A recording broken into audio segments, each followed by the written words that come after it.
Today's podcast is being hydrated by Liquid IV. 1 stick of Liquid IV and 16 ounces of water hydrates you 2 times faster and more efficiently than water alone. 12 delicious, refreshing flavors to keep your hydration routine exciting. Contains 5 essential vitamins, B3, B5, B6, B12, and vitamin C. With 3 times the electrolytes of traditional sports drinks, it's made with premium ingredients. It's non-GMO and free from gluten, dairy, and soy. Liquid IV believes that equitable access to clean and abundant water is the foundation of a healthier world. Liquid IV partners with the leading organizations for innovative solutions to help communities protect both their water and their futures. To date, Liquid IV has donated over 39 million servings in 50-plus countries around the world. Get 20% off today when you go to liquidiv.com and use code UTA. That is UTA, abbreviated for Unpacking the Athlete. Use that at checkout. That's 20% off anything you order when you shop Better Hydration today using the promo code UTA at liquidiv.com.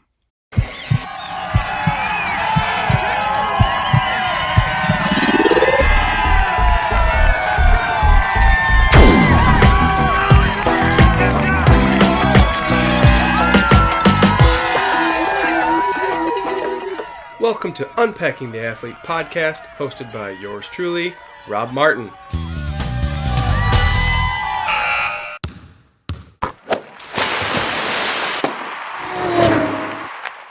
Laird Superfoods helps you get more out of your cup of coffee by providing fats and mushroom extracts that we love and can keep fueling you throughout the day.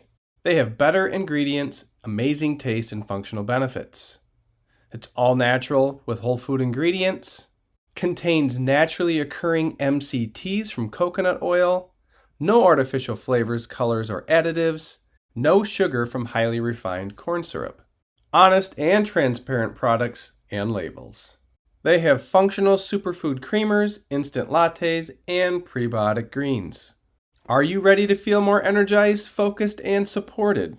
Go to lairdsuperfood.com and add nourishing plant-based foods to your fuel from sunrise to sunset. Use our promo code UTA15. That's UTA, the number 15, all together at checkout to save 15% off your purchase today. Welcome to Unpacking the Athlete, a podcast dedicated to diving deep into what makes athletes who they are.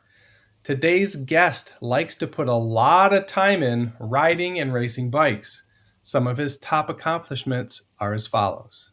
He was third at the Dust Bowl 100. He was second at the Collegiate Triple T Nationals. He finished the SBT gravel race. He made it through Lumberjack 100, and he just won the Unbound 100.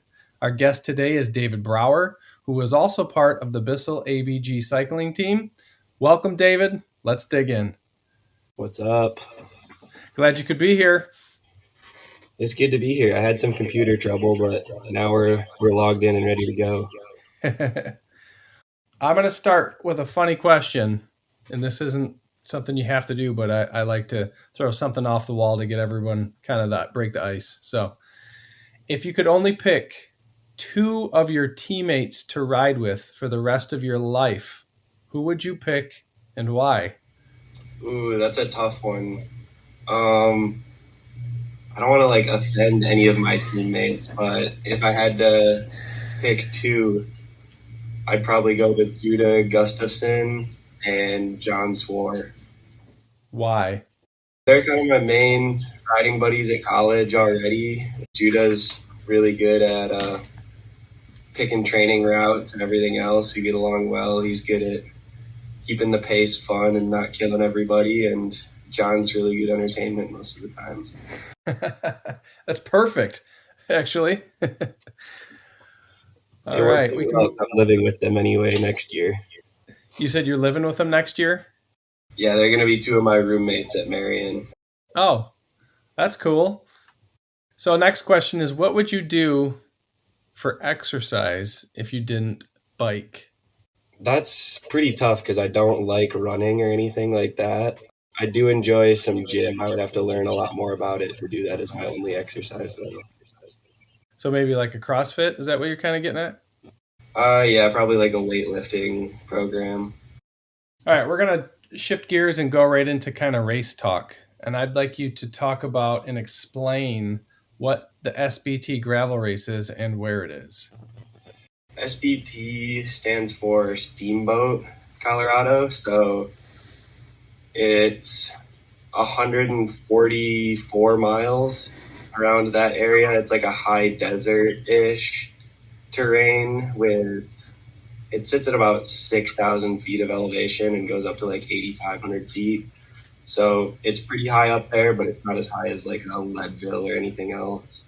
Basically, the gravel out there is really similar to Michigan. It's pretty fast. It's not too hard. So everybody starts out crazy fast, and then the race kind of blows up all over the road as people get fatigued from elevation and everything else. It's a good time, but it's like one of the hardest rides I've ever done. I've done it twice, and it's killed me both times. 140 miles at elevation for people who aren't at elevation is not a it's not an easy thing to do. When you're at elevation, there's a lot of different things you got to mind. Like you can't really push into the red zone like you can when you're in at sea level or near sea level. And did you feel that when you were doing that race? For sure. The first year I did it, I pushed way too hard over the first few climbs, and by mile 26, I was pedaling squares. So that made for a really, really long day in the saddle to get to the finish. It took me 9 hours. Wow. Well, kudos for finishing. Thank you. Yeah, it was a mission for sure. All right, let's go on to the Lumberjack 100. Which year did you do, or have you done multiple? I've done that race 3 times, but I've only finished it once. I finished it the first year I tried it when I was 16, I think in 2019. And that was the first year that it rained really bad. Are you doing the Lumberjack this year? I am. That's my next race coming up. All right, that's about a week away. Yes, sir. All right, nice. I'm not doing that, so I won't see you there, but I've got some buddies doing it. I think that the weather at this point is looking like it's supposed to warm up again for next weekend. Yeah, it's looking like it's going to be hot and dry. What would you rather have, hot for Lumberjack or more of a cool race? If it could be a little bit colder, I'd prefer that. That's kind of where my body performs better. I'm not necessarily a rider that does really well when it's really hot. Sometimes I struggle in the heat, especially if I'm not heat acclimated, then I really struggle. I had that problem at Barry Bay this year. It was cold in Indy all year, and then we drove up for Barry, and it was 85 degrees. Yeah, I think a lot. I heard a lot of stories of not so good on the Berry Day because of the heat, and everyone was like, "Man, I just got bonky. Ooh, I felt sick. It was too hot."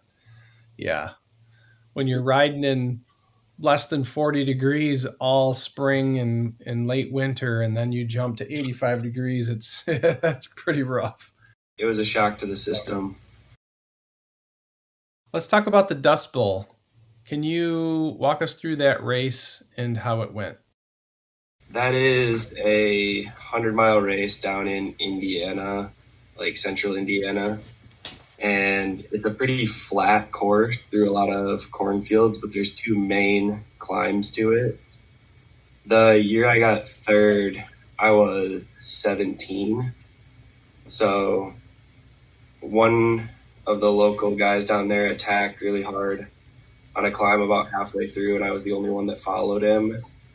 And over the top, we were joined by 2 more, and we rolled a 4-man and then 3-man group all day. And that was kind of my first major result in like a 100-mile, like longer race. So that one's a little special to me because it was kind of when I was like, oh, I can actually do this. That confidence, that step of confidence. For sure. It was a kind of a stepping stone. Heck yeah. And that was 100 miles. And how was the weather that day?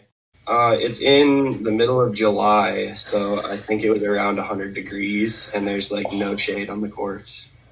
Oh man, that's a no for me. Dang. All right. Can you explain what the collegiate TTT is to start? For collegiate racing on a normal weekend, if we do a full weekend, it's supposed to be a team time trial, a crit, and a road race, because that's the three events that you do at nationals for collegiate. So the TTT, the team time trial, is four riders. It's usually like 12 to 18 miles, something like that. And you basically just rotate as fast as possible. And the top three riders across the line is your time. And for more clarification, are you guys each doing 12-ish miles or is that as a team? It's as a team. You ride as a group of four for as long as possible. And if you have to drop one rider close to the finish, that's fine. Like so then like you said the first 3 across the line that's your time. Yes. So you're third slowest guy. Yeah, that basically the first guy across the line doesn't count for anything. Can you explain what and where that was and maybe talk about how things went with your team during that race? Yeah, this year it was in Albuquerque, New Mexico. So it was really cool to go out there and see that part of the country. This year it was an 18-mile course. You went out, back, then you went and did another little out and back off of that, and then came back down. So it kind of looked like a big sideways T almost. And there was a tailwind on the way out, and I think we averaged around 37 or 38 miles an hour for the first 6 miles. So That's I was awesome. completely geared out in my 5211, and I'm like, I don't know how we can go any faster than this. We were fastest to the checkpoint, and then turned around in the headwind, and me and one of the other guys started having some problems with the elevation. We kind of went too deep in the red, as we talked about earlier, and it's hard to come back from that. So I was just kind of stuck at 195 beats per minute, and I ended up pulling off like a little over 30 minutes in. I just emptied myself to get the guys as far as possible, and then they did the final 5 minutes on their own, and I rolled across. And we lost a little bit on the way back with the headwind, but we still ended up second. So that was our that was a good result for us that weekend. That's pretty cool. And is that course pretty flat then? Yeah, there was one or two like little 30-second climbs that you basically just stand up and do like 600 watts over and get it over with. That's cool. And So that was nothing sustained. and that's Marion cycling. Yep. And who were your other 3 teammates? Michael Hemmerlin, Luke Aarons, and Amir Donnell. That's pretty cool. Yeah, it was a really, really fun experience. I got to be one of the only freshmen that went to Road Nationals. So it was cool to be on that team and work with those other guys who have done that kind of thing before. And I learned a lot from it. Hey man, that's cool. Let's shift again and talk about I know you're young still. Are you 20? 19. 19? Okay, you're not 20 yet. What what has been your favorite bike at this point in your life? Ooh, I've had a lot. I work at a bike shop, so I change bikes out pretty often, it seems. Probably my favorite that I've owned so far, and this isn't sponsor correct, but I got to go with my Santa Cruz Blur mountain bike. I love that bike. Why did you like that bike so much or why do you like that bike so much? I think it comes down a lot to the dual lockout on it. I find that probably the best feature of the bikes. You can lock it out like a hardtail and stand up climbs and stuff, which is kind of my style. And then when you unlock it, it feels like a downhill bike. So I think it's a great combination for up and down, and it suits me really well. That's how I have my giant anthem set up, and I like it for the exact same reason you said. Climbing, I like to lock it all out like a hardtail or a rigid because the front won't move either, and you just can give it everything you got uphill. And then flats and down, I can just unlock, and it's like a you're too young to know this, but back in the day, cars used to float a little more instead of the shocks we have these days, they would float, and that's kind of how the bike feels. It feels like it floats over things. That's a good analysis. I know what you're talking about because my dad's into hot rods, so I've been around old cars like that my whole life. All right, nice. That's funny. Oh, so you do know. All right, I was off. All right, you're young, but at this point, would you rather race your bike, chase a good KOM, or ride with the buds? That's hard because for me, a good ride like involves all those things. I think ride with good friends, go hard on a couple segments, maybe like test out the legs, but also just ride along and vibe with friends. Yeah, I think for being on the bike and being with friends just makes it that much more epic. And that's, I think, why a lot of people do pick riding with friends and a combination. I have people that say, well, I like all three. I like to race my bike, I like to chase KOMs, and I like to, ride with friends. And I mean, who doesn't like to go ride with friends? For sure. Yeah, I think in the moment sometimes racing can almost be my least favorite of those three because while you're racing, you're maybe bonking, your legs hurt. A lot of times it's not fun until after you finish and then you're like that was epic. Yeah. But you can kind of get that like this is epic while you're on a big ride with friends like in that moment. So Heck it's yeah. all Yeah. enjoyable. The race, you're in pain. That's what it is. It's just pain. How deep can you go into that pain? Exactly. Now maybe talk about where you grew up and what schools you went through.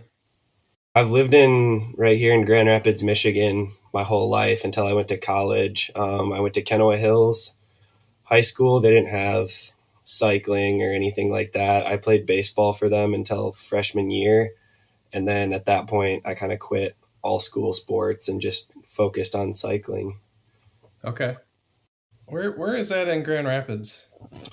So I live on the west side of town, kind of like the Walker Marne area. So Okay. Okay. Over that way. yeah, Kenowa stands for Kent and Ottawa County. Oh, really? Yeah, it's a combination of those two words. That's interesting. I never knew that.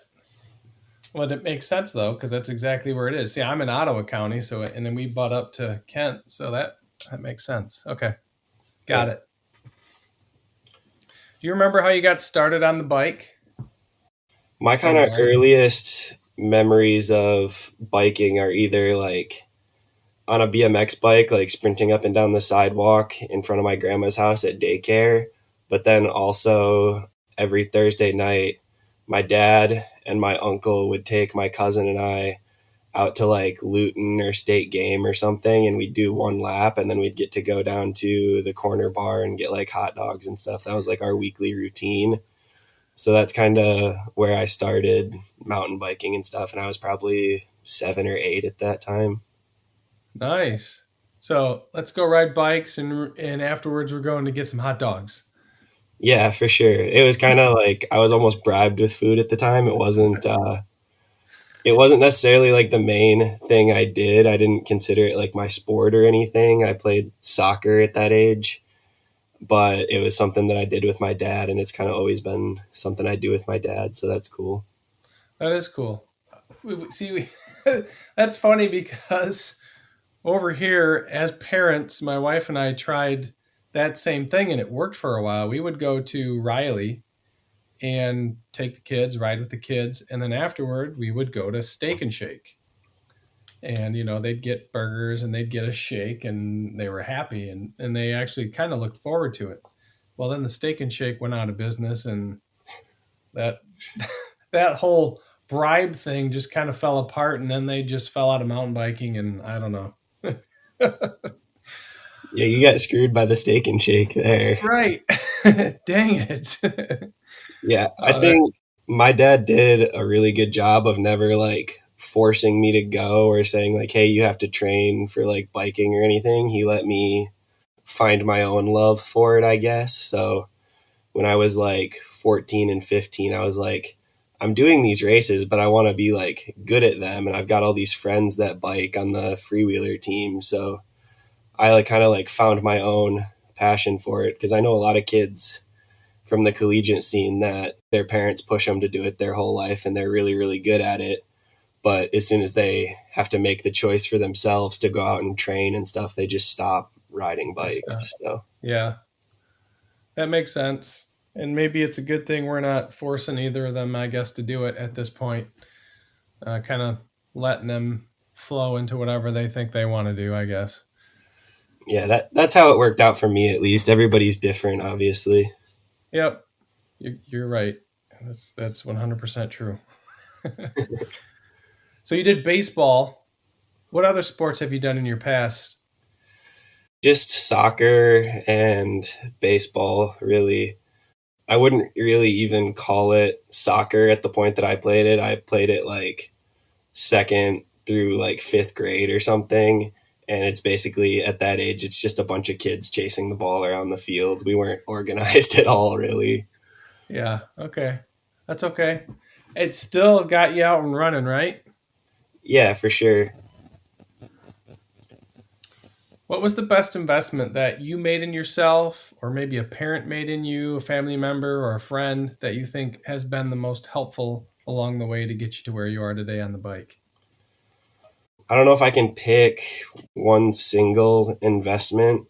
Obviously, once I started taking racing and stuff seriously, I would say my parents always like believed in me and kind of supported me fully to do it.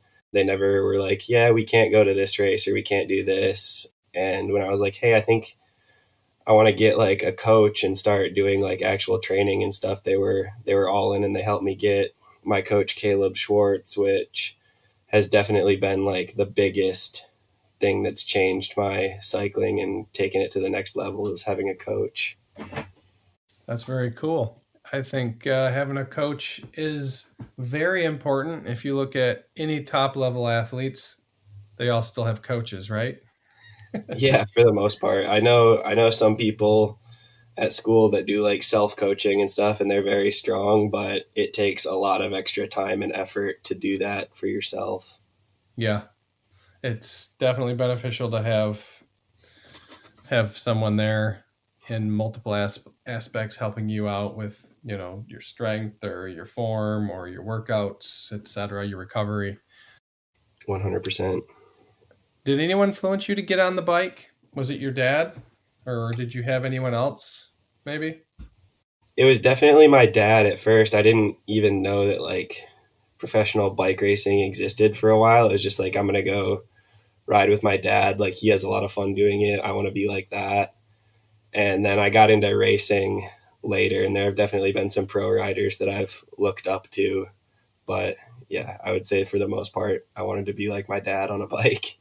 Who are the pro riders that you look up to? When I first started getting into it, I looked up a lot to like Sagan, Froome, Nino Schurter, obviously, when I found mountain biking. But all of them, except for Nino, have kind of not fallen out of the sport, but they're getting closer to retirement. So now I really enjoy watching Wout, Vanderpool, and like Pogacar go at it on the road and on the cross Oh bike. yeah, Pagacha just won the stage race, right? He is still injured right now. I think Vingegaard's going for the Dauphiné right now. Okay, I thought yeah. Okay, maybe I had my guys mixed up. Anyway. Yeah, it's not hard. They're all skinny and in lycra. Yeah, they are. All right. When and what was your first ever bike race? And can you take us through that experience? It could be road or mountain or cyclocross or whatever. It's probably the Iceman Slush Cup. My dad went up there, and I don't even know the year. There's pictures of it though around our house. When he went up there, my cousin and I made these signs to like stand on the side and cheer for them. We had these big cardboard signs. And then we both did the slush cup that day while we waited for them. And I was on like a little 20-inch, I don't want to say like Walmart bike, but it wasn't like a nice 20-inch BMX bike or anything. It was silver and red and yellow and had stickers that said the firecracker on it. So I pedaled my way through this slush cup or snow cone, I think it is. It's just like around the campground at Timber Ridge. I have Yeah, I think no that is idea the how I snow did it. cone. Yeah, so it was the snow cone, not the slush cup. Excuse me. But yeah, I did. And I your did bike that. was probably like a 45-pound bike then, or 50 maybe. Yeah, I don't remember it being especially light, but that wasn't on my radar at that age. Yeah, that's funny. It's funny that a lot of people get these light bikes to ride and race, but yet most kids' bikes are all super heavy unless you really dig in and search for like a Woom or something like that that's light. It's just really funny that we put these kids that weigh 30 pounds on 50-pound bikes. Yeah, it's pretty funny because the bikes weigh more than the kids a lot of times, but they're gonna outgrow it in a year, so it's hard to justify spending a bunch of money on a lightweight bike for a kid at that point. But some people do it, and they do make some really cool ones. They do. How about talk about your most, other than this year's Unbound, your most memorable race or event on the bike and walk us through the details of that? Oof. So other than Unbound this year, and I think the race I'm going to tell you about probably even tops that for storytelling or memories, but the Rule of Three gravel race in Bentonville last year. I did it this year, but the year before it was thundering and lightning when we woke up in the morning, and they ended up pushing the start back like an hour because of lightning. And then we went and it was still raining, and it rained and thunderstormed all day while we were out there on the bike. And that race, the first and last like 15 to 20 miles are all on single track, like coming in and out of Bentonville. So my teammate Judah and I hit the last like 20 miles of single track, and it was fully downpouring. There's like lightning lighting up the sky, thunder's booming, and then we were pushing a little bit too hard in the single track, and I ended up slicing a tire. And once you get like one flat there, they just multiply. So I ran out of things to fix flats and had to call my parents to come pick me up in a neighborhood at like mile 88. So it Oh, was kind of devastating to not finish, but it was definitely one of my craziest days on a bike. I can see why that one's the most memorable. I think anytime you're riding in a thunderstorm, it's memorable. You will never forget it. Yeah. Second, as soon as it starts raining in Bentonville, you have to be extra, extra careful to not slice a tire. It's totally different there. I mean, if people haven't been there, they don't understand. But the rocks are like they just seem like they're little. They turn into little razor blades when the wet comes for some reason. And I remember there was one year we went down for a mountain bike camp, and I think we probably had over 50 flat tires between. I think we had 60 guys there, but I think we had over 50 flat tires during the 4 or 5 days that we were there. So Yeah. Everybody comes down there on their Michigan tires with like the mezcals and the Schwalbes and everything. And all the locals are on Maxis's with triple flat protection. And all of us out of towners just slice things open. It's pretty funny. yeah, bike shops love us down there. Tire sales. Yes, Uh, sir. this might be a dead end question, but kind of similar. Not being a race, maybe what kind of a ride with a group or solo has been the most memorable? When we're down in Indy, if you drive an hour, 45 minutes to an hour south of campus, you get down into the Brown County area. I don't know if you've mountain biked there, Yep. but there's also a ton of really good gravel riding down there. So pretty much every other weekend, it seemed like that we didn't have a race. Me and several of my good friends on the Marion team would drive down there to get a good ride in, and those I think are some of my favorite rides that I've done. Just a group of really good friends riding a little bit of single track, riding a little bit of gravel. There's some pavement. There's just a mix of everything, and there's some good climbs too. I've heard that the gravel's good. There was one time we were going to go down there, and there was a chance of rain, and we had talked with the face. I don't remember who, but they said, well, if it rains as much as they're thinking it's going to rain, the trails will be closed. But they said there's a lot of good gravel out here, so you guys can come down and hit gravel. We never ended up hitting the gravel, but I've heard that the gravel is pretty good there. So Yeah, maybe if you one ever day I'll need a have to. route down there, let us know. We've got some good ones. I'll keep that in mind for sure. Why do you love the sport of biking, and what keeps you going? There's a lot of reasons to love it. I think it's, in my opinion, one of the hardest sports mentally and physically. Just to go out there and push yourself to the limit for even an hour at a time in an XC race is a lot crazier than most sports, I think, where you get timeouts and you can go sit on the bench or whatnot. Like, you can't just tap out during a bike race and rest for a minute. Um, Time so, out, everyone has to stop. I need a break. yeah, yeah, timeout, foul on the play, whatever. Like, you don't get free throws in cycling. Right.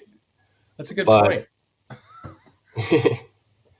yeah, so I really like it for that aspect, for the challenge. I also just like riding my bike. Like, it's really fun to me. It makes me happy. So, and nobody can tell me I can't do it. I kind of had That's where I fell out of love with like baseball and stuff, as it got political with coaches and you put in all the work and then you don't get put in the game. So with cycling, you're always in the game, even without coaches like telling you if you're in or you're out. So you can always line up and give it a shot. And that's what I love about it. It's just a lot of fun as well.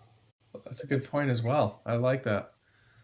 The other point that I was going to make based on the other sport thing was with running at the level of high school and even college is still only a fraction of the time that you're on the bike, right? Hmm. If you're doing cross country in high school, you're running 3.1 miles. That's Yeah. less than, I mean, if you're a fast person, that's less than 20 minutes. Yeah. And for training and stuff, like there are people that they run ultras, like the 100-mile runs and stuff. But just in terms of like the scenery and the different things you get to see on a bike, like you do a 3 hour training ride and you go 50, 60 miles, like you just see so much, you cover so much ground. I think that's really cool as well. Yeah, I like that. I like that aspect of it a lot. We go on hikes, and now that I've been biking, when I'm hiking, I'm just like, it seems like we're dragging on. I want to be on my bike flying through and being able to see more. I agree with you on that. That's a good point. Every time I end up on a hike, I'm always looking for the race line through the rock gardens and roots and stuff. It's like, ooh, I think I could ride this if you're like climbing over a rock or something. Yep. My wife and I do the same thing when we hike. This would be, you think you could climb this steep section with these roots? Yep, I think I could. Here's the line. We do that same thing. That's funny. Yeah. Another point that my dad has brought up a lot of times for cycling is it's a lifelong sport. Like, you see people of all ages doing it, and what you run into with most of like the common high school sports like football, basketball, baseball, if you're not good enough to play in college and even after college, like all that kind of ends because you need a team to go do it. So cycling is something you can always go and do, which is really entertaining to me. It's never reaches a point where you can't like go do it anymore unless you get injured or have something else going on. Yep. And with those other sports, you need other people in a certain amount. And with this, if you don't have a group of buddies for that day, you can still go ride by yourself. So Exactly. Yeah. it's hard to throw a football to yourself. I think a lot of people have tried just throw it in the air and run and catch it. We've all done that in Yeah, our yard at some point. right. Okay. Do you incorporate strength training into your routine at all? Yeah, I did a lot of gym stuff this off season, just like core stability, and then working on some explosiveness and stuff with the legs and arms. My coach likes to put that stuff in the off season. I need to do a better job of doing it during the race season and like staying on that program because I kind of fall off and then just ride my bike, but it's very beneficial and I enjoy doing it. Do you have a favorite piece of equipment or exercise that you like to do? I think a lot of the stuff that I end up doing is like free weight type things, but I think I would rather have like a gym with weight like squat rack and that kind of thing aside from like a gym where you go in there and there's all like the specialty machines that emulate different workouts and stuff. I'd rather just have like some free weights and dumbbells and stuff and I can get my workout in with those. Yeah, I agree with you. I'm the same way. I'd rather not go through a Cybex line of machines. I'd rather go to the free weights and get it done there. I Yeah. just think it's better for, I mean, especially as athletes, for all the stability muscles and tendons and ligaments, as opposed to being stuck in this range of motion for this exercise. If I use free weights, now I gotta balance it, and I think Yeah. it's a lot better for you. And you can have two sets of weights at your feet and get in like four workouts standing in the same spot rather than like you said walking up and down that line of machines to do the same thing. So I Yeah. think it's more efficient and it works better if you know what you're doing. If you're like a newbie, those machines can be really helpful and you don't stand there confused in the gym. But once you've got like somebody telling you what to do, like I do with my coach, I think the free weights are a lot easier to use anyway. Yep. And to your point, if you are a beginner and you are listening, I would recommend you start on the machines. Yeah. But also Keeps your don't be afraid to ask people in the gym how to do stuff. Like it's not as embarrassing as you think. correct. Do you spend any time training indoor on your bike, or are you primarily always outside? Oof. Over the winter, I spend a lot of time on Zwift just because of where we live. It gets cold. I'll do some Zwift endurance rides. I haven't gotten into the Zwift racing or anything yet, but I obviously prefer riding outside like 100% over Zwift. I'll go outside if I can, but I do end up on the trainer a good amount. Weather permitting. Yeah.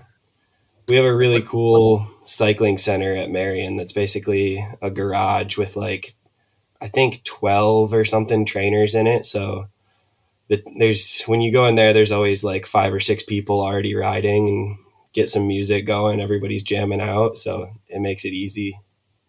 Huh. That sounds kind of nice. What's your hydration drink of choice during a race? I do a lot of for carbs and a little bit of hydration. I use Scratch Super Fuel and Scratch Hydration Mix.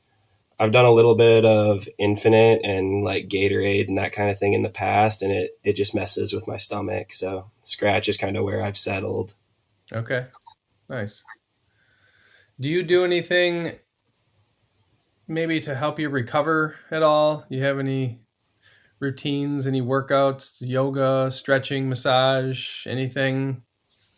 I try to stretch as much as I can after rides, but I usually get busy with something else or get sidetracked. Or I've got to do something else right after my ride. So I probably don't do as much stretching as I should. But last year, about this time, I bought myself a set of Normatecs as like a birthday present. And they're expensive, but they're a great investment. Like they work really well, in my opinion, Yeah. It forces you to get off your feet and it gives you a little compression, maybe to aid in that recovery. for sure. What do you think is the biggest waste of time when people are training? For me, at least, I think like doing hyper specific interval workouts where you're like up and down and there's 19 different sets and you do like a different tempo threshold, all of that stuff.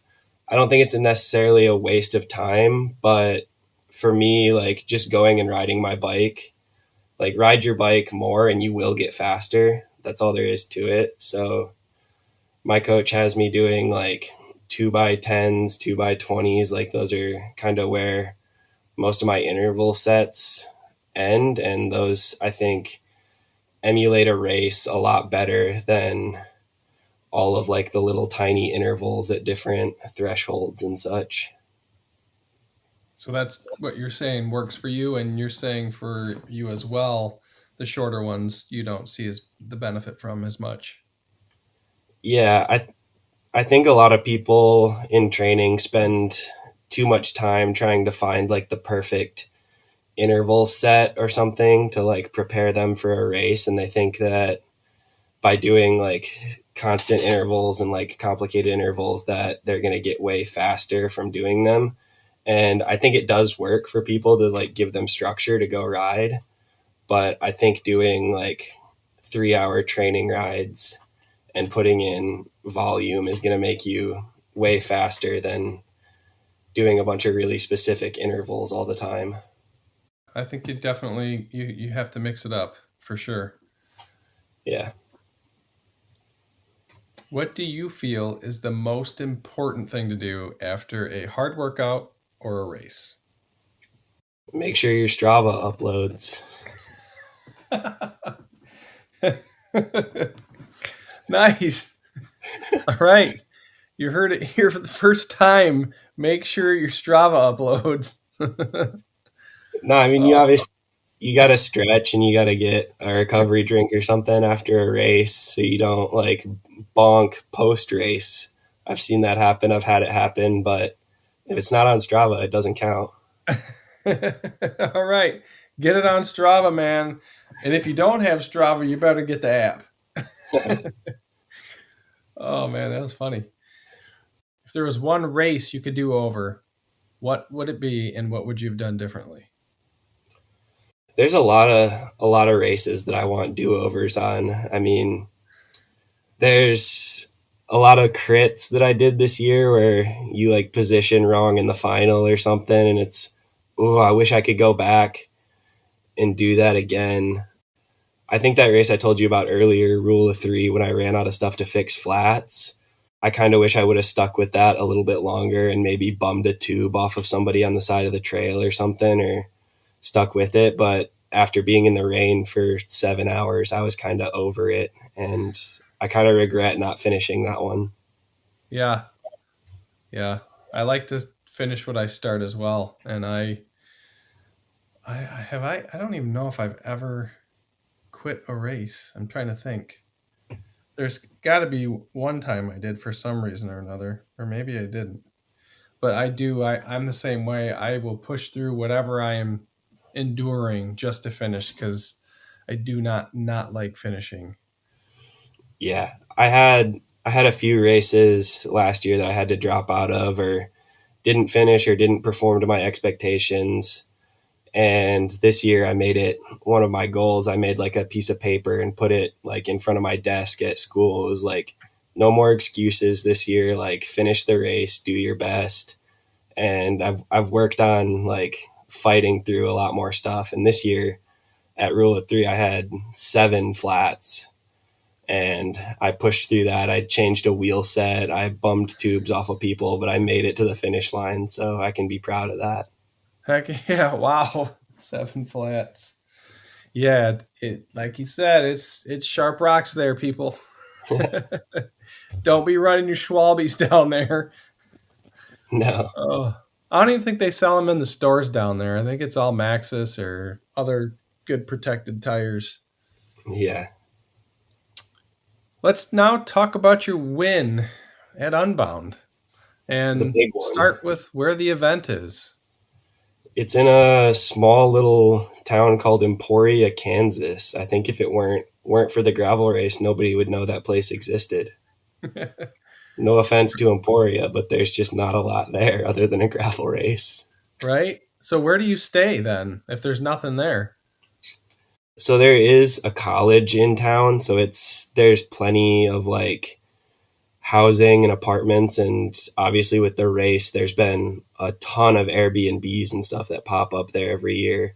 But still, when you drop 6,000 people on a small town, finding housing there is very difficult every year. This year we had the team split between 2 houses to get enough Okay. beds for everybody.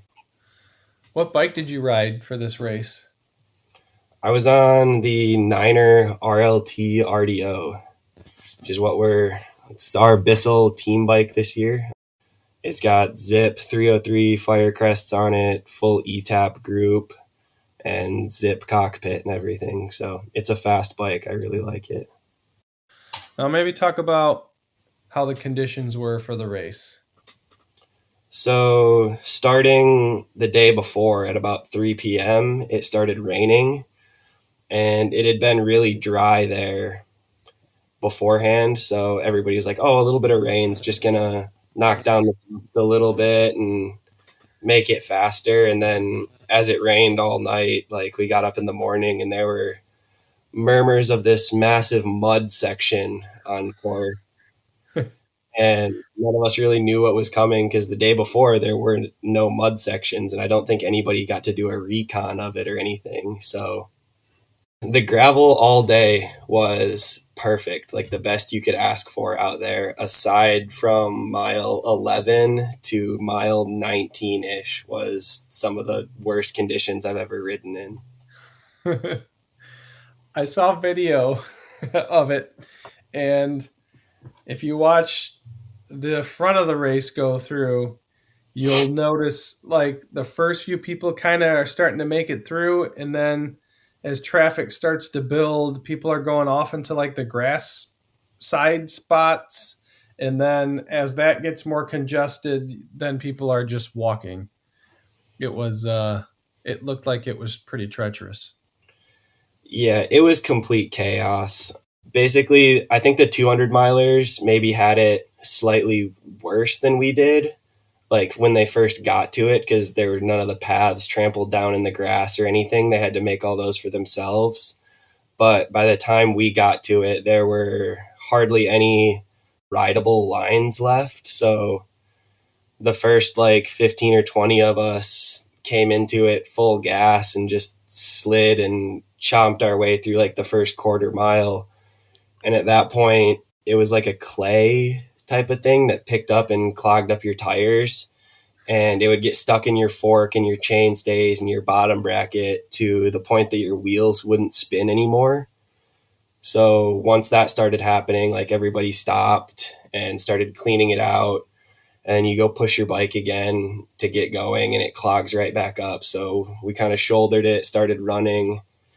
And once we made it over like the first two little rises, we ran into the back end of the 200-mile group that had been stuck in this section for like an hour already.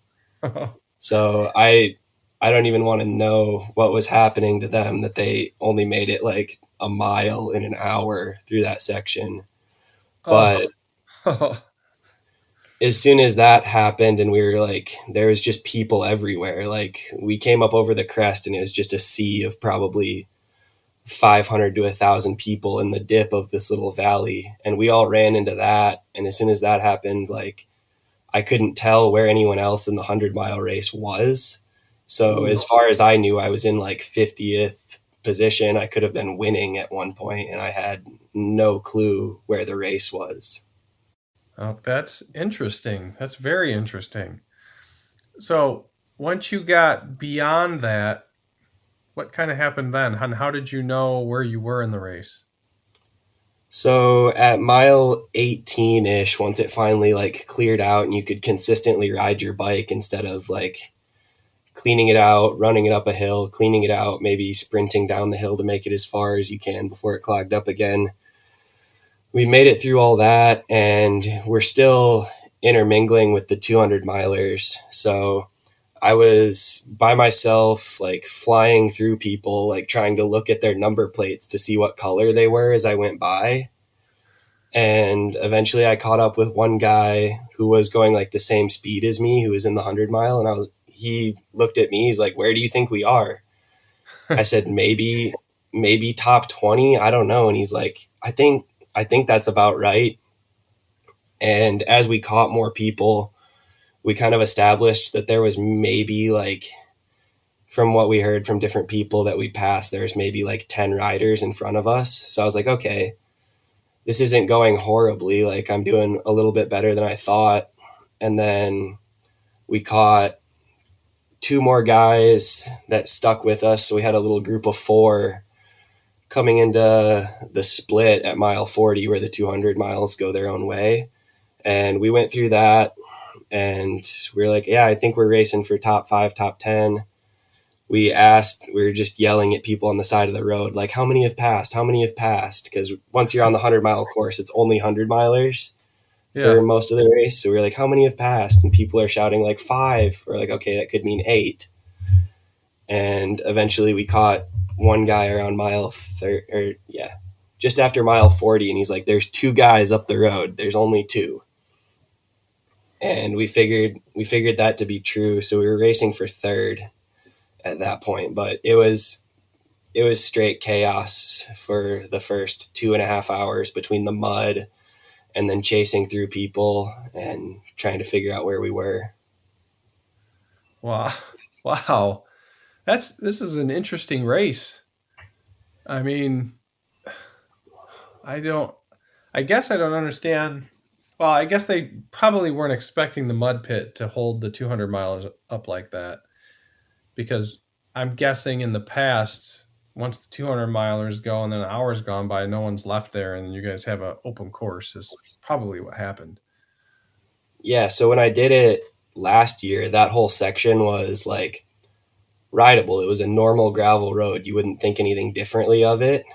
Okay. And the only 200 milers we ever caught were people with like flats at mile 30 Okay. on the side of the road. So I think it was just a crazy storm of like circumstances that nobody could have predicted, really. Right. So maybe now talk about the race strategy from where you're at, maybe halfway through the race to the finish, and any key moments and how that finish went. So, like I said, we had that group of 5 after we caught the third place guy. We had a group of 5 that everyone was feeling good in the group. Everyone was rotating, taking their turns, and we went pretty fast all the way to the aid station at mile 64. And at that point, there was still a lot of racing to go. Like the only strategy I was really thinking of in my head was stay with this group and try and win this group. And if you can end up third in this race, like that's still a crazy result for me to top 3, something like that. So that was kind of what I was shooting for. And when we made it to the aid at mile 64, I was definitely feeling a little bit fatigued from chasing so hard, but I wasn't feeling bad by any means.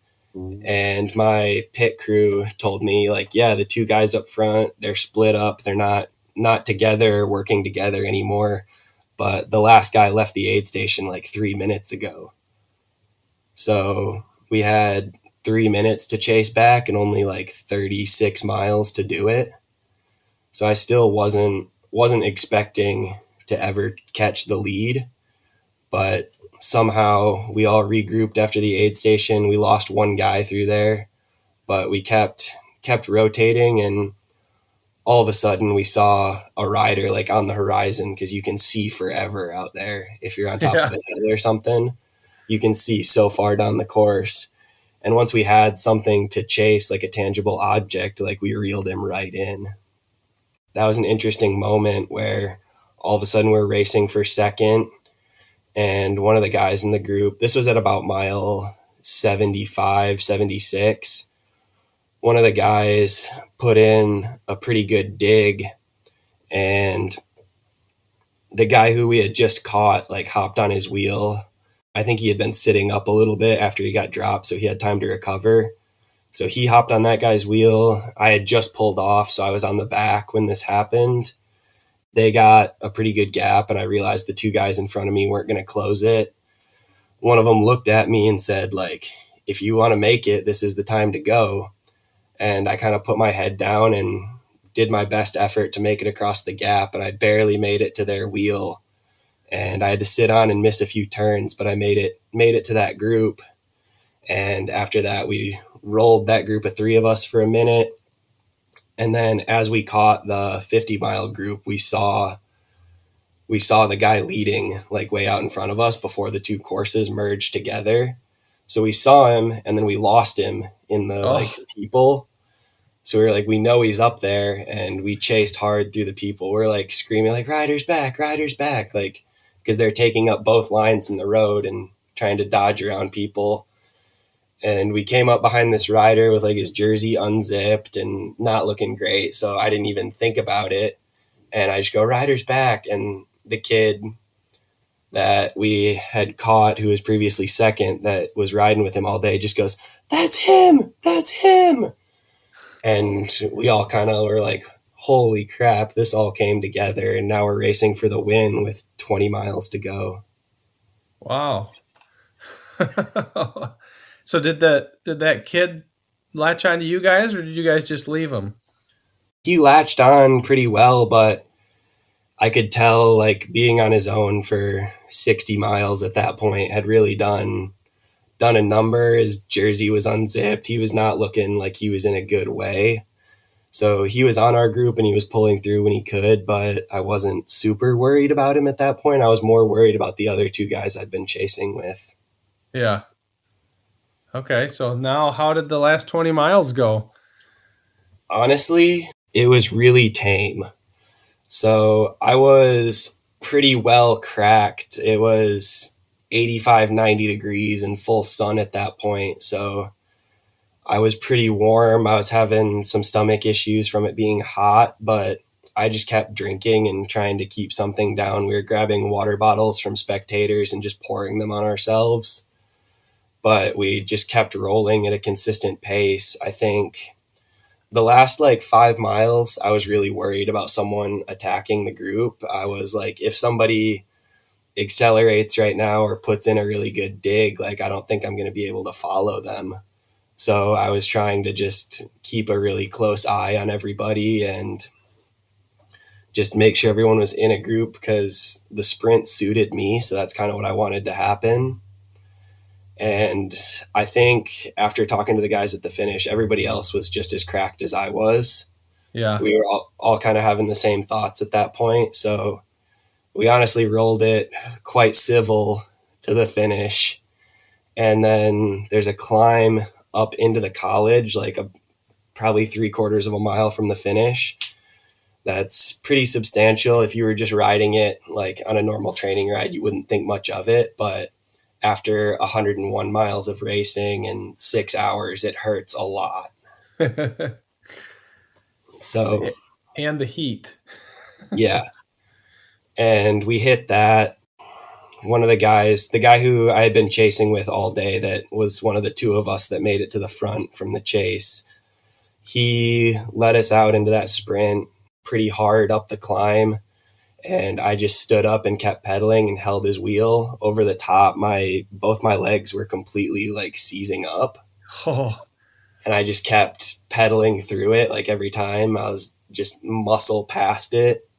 And that hurt a lot, but I managed to stay with them. And we descended through the college. Every time I stopped pedaling, my legs would like start to seize again. So I didn't even know if I could sprint, but then I was second wheel, and the same guy that lit it up on the climb just went from like 1,000 meters out, started sprinting. I don't think he trusted himself in the sprint, so he was just trying to get away from us. And he pulled off or kind of blew up with like 500 meters to go. And I'm like, this is still too early to sprint because I've had a good amount of experience sprinting and crits and stuff so far. So I kind of knew what was going on. I just accelerated as hard as I could, seated for a little bit. And then once I got clear air, because the whole time we're in this finish stretch is there's 50 milers finishing up their race too. As soon as I saw clear air with like 200 meters to go, I stood up and gave it my best effort. And I kind of looked under my shoulder and realized that nobody was going to come around me. So I sat up like 20 feet from the line and had a little celebration, but it was nice. like, it was crazy. I never expected to even make it to that point. So to win the sprint was pretty crazy. Man, congratulations. That's awesome. That's talk about enduring and pushing through pain. That's what that whole race was. Yeah. Yeah. I Oh, basically sprinted with my legs seizing. So yeah. it was, that was a painful moment, but you gotta, at that point, you kind of forget about it because you're like, I'm racing for the overall win here. Like, I gotta just forget about pain and go for it. Yeah, I've done that once before, sprinting for the win. And when I finished, I mean, both of my feet, my toes were all like in the shoe, all like this, and my calves were all seized up, and I couldn't like step off the bike, so I kind of fell over off the bike. It was interesting, but it wasn't as long of a race as you did. But it was a hot day after not having hot weather. Yeah, Yeah, there's pushing through. there's select times when you can, your brain just kind of shuts off in those scenarios because you know you got to go for it and you can do a lot more than you think you can. And I think that's kind of what happened to me there. I just kind of forgot to think and just did what I could, and it worked. That's cool. That's cool, man. When I saw your name on the top of the 100 thing, I was like, I wonder if this is going to stick. Because last year, when I looked at the results of Unbound, they had it mixed up for the 200 finishers. And then, like 10, 15, 20 minutes later, it rearranged and it had the right order. And but yours stayed the same. And then when the 200 results came in, it had it mixed up too. It didn't have Keegan winning it this year. When I first looked, it had the guy that had been pulling a lot during the day or going through the checkpoints in first. He was the one that they showed winning. And then when I refreshed a little bit later, Keegan was at the top. So it was cool to see that your name stayed at the top. That's a big accomplishment for a 19-year-old. Thank you. Yeah, I think a lot of people had that same thought too when they saw it because it took like probably 15 minutes and then my phone just started like blowing up with people because like you said, like those results get messed up from people like cutting the course or pulling out, and then it shows people finishing before they actually did or something. Yeah. And yeah, even my coworkers at the bike shop were like, we kept refreshing it and it wasn't changing, and we were like, oh my god, Dave won the race. Right. Yes. Awesome. Uh, all right. Switching gears. Maybe some fun questions here. If you could spend 1 week with another athlete, who would it be? Ooh, like a cycling athlete or any athlete in general? Cycling athlete. That's a tough one. I follow Keegan Swenson on Instagram pretty closely, and a lot of his training rides look pretty crazy and they look like fun. I would love to do a training camp with someone like that. Either Keegan or one of the top guys just do like a top travel, like travel to Tucson and just do a big training camp for a week. Like that would be sick. That would be cool. I think that's good. I like that idea. Just to see what it really takes to do that and see how far off I am. Heck yeah. That would be cool. Well, maybe he'll listen to the podcast and he'll invite you out. That would be pretty wild. Hey, you've got Lumberjack coming up, so we already kind of covered that. What trail would you recommend that's a must ride anywhere in the US? Or gravel route? If we're doing like mountain bike trails, just for like the experience of it, I think you gotta go to Moab and ride Slick Rock. Okay. I got to do a spring break vacation out there. My dad and I went and rode a bunch of different trails in Moab. We rented bikes and just absolutely thrashed them for a couple days. But riding on Slick Rock is crazy. It's like the moon, but it's also sandpaper. So there's just insane traction. Oh, that's kind of nice because we don't have that on our rocks. Yeah. So it's like you look at the rocks and they look like smooth and stuff. And there's like all these really steep pitches that you're like, oh, there's no way I can ride up that because I'm going to spin out or whatever. And you Yeah, just ride into it and you pedal and you have perfect traction going up it. man. But if you fall over, you're losing a lot of skin because think about falling and sliding on 80 grit sandpaper. Like it's going to sand you down. Right? This place has been on my list, so eventually I'm going to make it there. I really want to get there.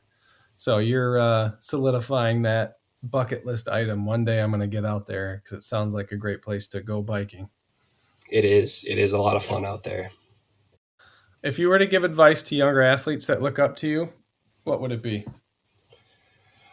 As far as cycling goes, don't take yourself too seriously. Find the fun in riding the bike before anything else, because if you don't enjoy a lot of time on the bike, then you're not going to enjoy this sport. Like, go find your fun in it, find good friends to ride with, and don't take yourself too seriously at first. Like, work into it slowly. Yeah, that's good advice. And I know I found my fun. It's the Dragon Trail. Somehow I have not ridden that fully yet. Oh, you haven't? No, I haven't made it work yet. Man, next time you go up there, you can hit me up and I can take you around. Perfect. I might have to take you up on that. I Yeah, did it we could I do did it once in like December. There was like a little bit of snow on the ground, and we did like the first 7 or 8 miles. We did an out and back. That was before it was fully built out. Okay. Yeah, it's still not fully done yet, but we can get around and we can I mean, depending on the day and the time and the training, we could even do a one time this way, a one time that way. It's about 82 miles. We might have to figure something out on that. All right. Is there anything else that you'd like to say before we sign off? Not much. I don't have a lot of self promoting or anything. So Okay. this has been a lot of fun though. Good. Yeah, it has been fun. It's been fun for me to get to know you a little more. Where can people find you if they want to connect with you on the web? I would say Instagram is the main place for me. That's where most of my posting goes. My Instagram posts to my Facebook. If you just look up my name, you'll see all that. But David Brower 9 on Instagram is the best place to find me. All right. Find him on the gram of Insta at David Brower 9. David, I've enjoyed this conversation. And like I said, it was nice to get to know you more today. Thank you for taking the time to come on the podcast. Thank you for having me on. This was a lot of fun. Maybe we'll get together at the Dragon. And to all the listeners, gratitude.